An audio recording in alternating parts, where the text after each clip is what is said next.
kitchen. The lights come up. And he moved towards me. He was going to cuff me, and I said, "No, wait." I said, "You're going to cuff me." I managed to get out the passenger door, and I ran around the back of the car, and I had to jump into the canal and get away from him. Through the woods, Renee finds her way to a road and hitches a ride back to town.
It's all a process of elimination. Robinson needs more, but the streets offer little. Until one night, when a story drifts his way about a street girl named Joyce, a local prostitute with a long history of arrest. She may be the final piece of the puzzle Robinson is looking for. Joyce's story goes back 4 years, to 1990, when a John picked her up on a street corner. He said, "Well, how much is it, Joyce?" I said, "Usual 20. And he pulled out a badge underneath his seat.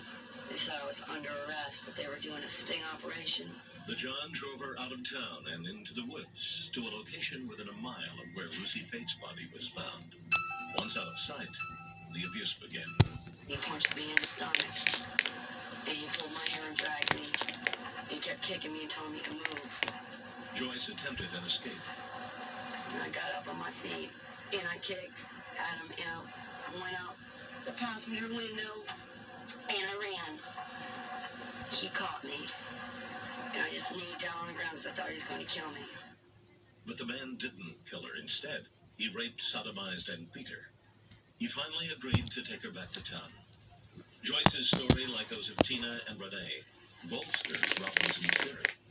He believes he's hunting a serial offender, one man who attacked 3 women and also killed Lucy Pate. He looks to Joyce for more. I asked the description. It's the same general description. I asked the description of the vehicle. I've got my same general description of this vehicle again. Robinson asks Joyce a final question. Did you ever see the man again after that? Yes, I did. Where did you see him? Lake Worth Road. And I got the tag number. In 1990, Joyce remembered her attacker's license plate number and played with the police. Robinson pulls the report and tracks the plate back to its owner, a longtime customer of the girls on Lake Worth Road, a man named David Noggle. David Noggle was an individual I was familiar with. He knew a lot of vehicles when I worked on the road. Robinson puts a photo line up in front of Joyce. I'd like you to just go through and see if one of these 8 pictures might be the guy it may or may not be. That's him. That's him right there. Yes. Joyce IDs Noggle. You want to prosecute? Yes. The statute of limitations has expired on Joyce's case of sexual battery, but in the case of Lucy Pate, murder never goes cold. Victims of mesothelioma and their families may be entitled to receive a cash award from the estimated $30 billion in asbestos trust funds now available. Over $50 billion has been awarded already. If you have been diagnosed with mesothelioma or lung cancer caused by asbestos, call the number on your screen now.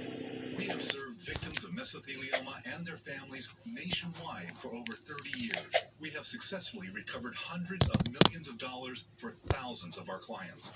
Even if a family member has passed due to mesothelioma, you may still be entitled to a cash award. So call now for your free evaluation. We want to help victims of mesothelioma and lung cancer, and your families get the financial compensation you deserve from the estimated $30 billion in trust funds now available. If you or a loved one has been diagnosed with mesothelioma, call 1-800-442-9316 or visit us at mesofund.com.